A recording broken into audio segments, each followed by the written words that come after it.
Assalamualaikum warahmatullahi wabarakatuh. Selamat siang. Yang terhormat Bapak Dr. Aris Kristianto, selaku dosen Sistem Cuaca Skala Meso. Perkenalkan, saya Brino Permadi dengan rekan saya Bambang Herwanto.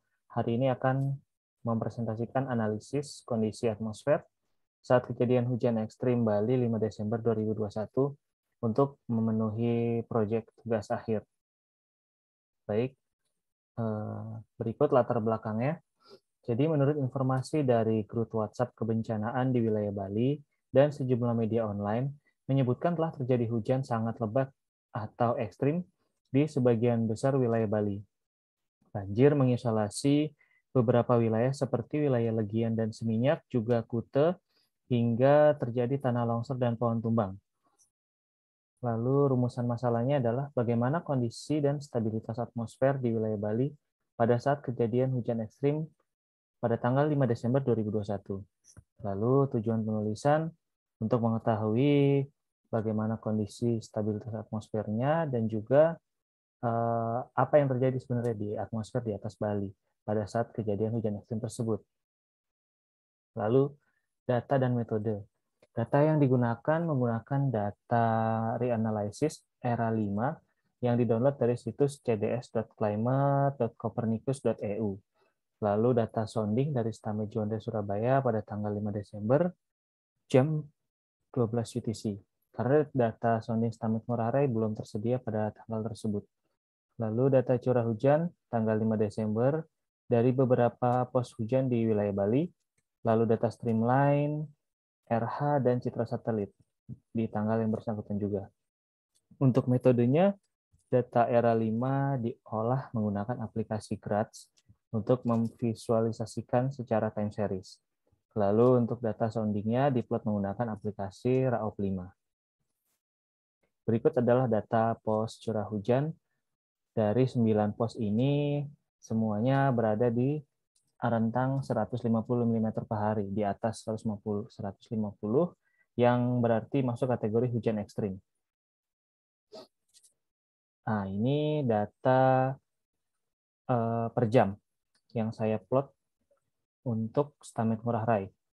Bisa dilihat dari grafik pada jam 20 jam dan 21 itu curah hujannya sangat tinggi, 69,4 mm, lalu berangsur turun ke jam 21.22 ke 16,8, lalu turun terus, tapi pada saat pagi hari mulai naik lagi.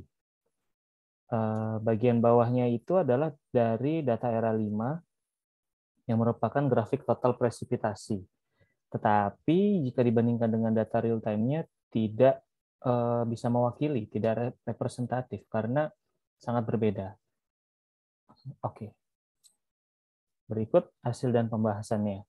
Untuk berikut ini adalah angin perlapisan dari streamline BMKG, lapisan 3000, jam 00 dan jam 12 UTC.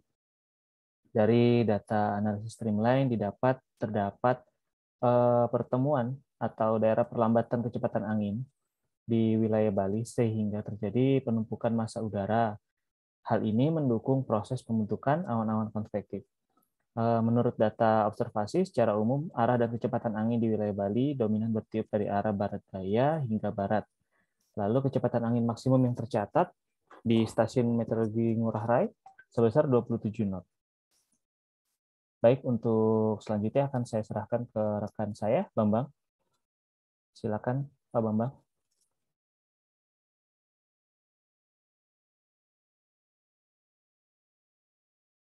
Pak Bambang, mic-nya nggak kedengeran.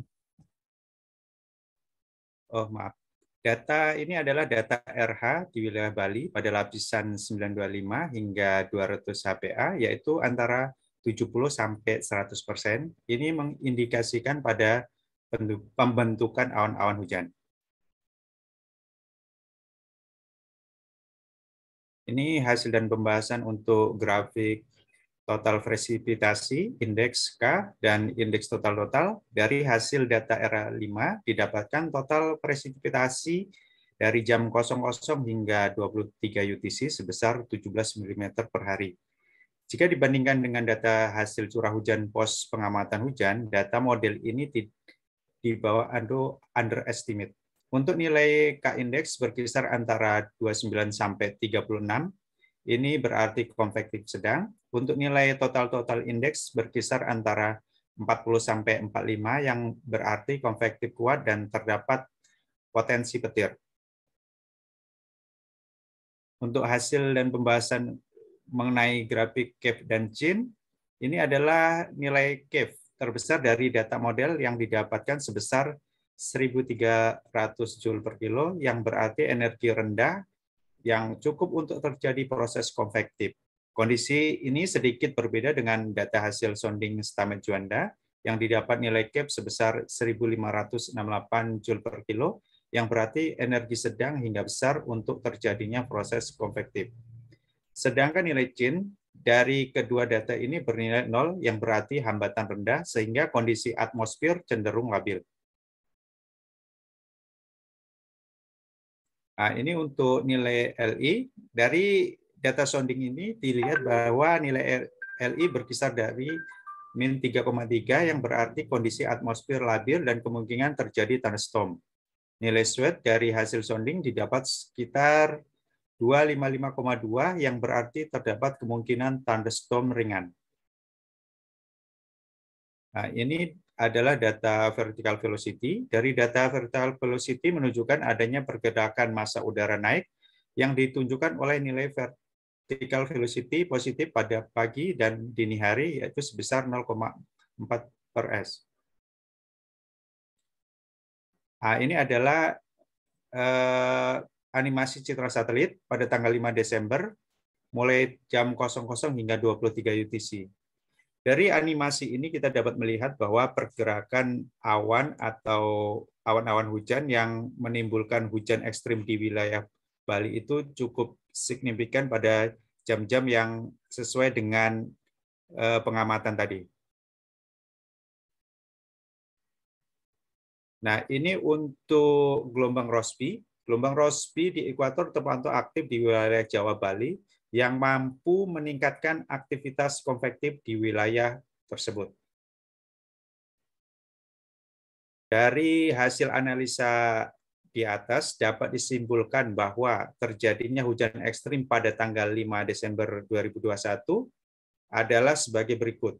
Pola konvergensi di wilayah Bali dan kelembaban udara yang cukup tinggi atau basah dari lapisan permukaan hingga lapisan atas memberikan kontribusi pembentukan awan-awan hujan.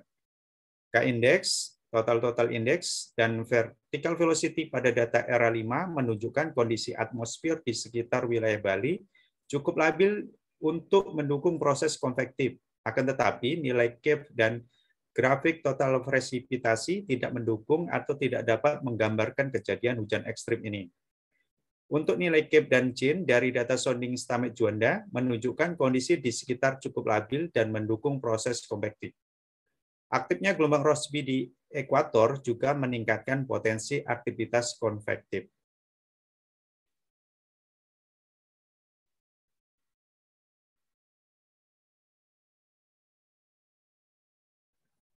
Sekian presentasi dari kelompok kami, Pak.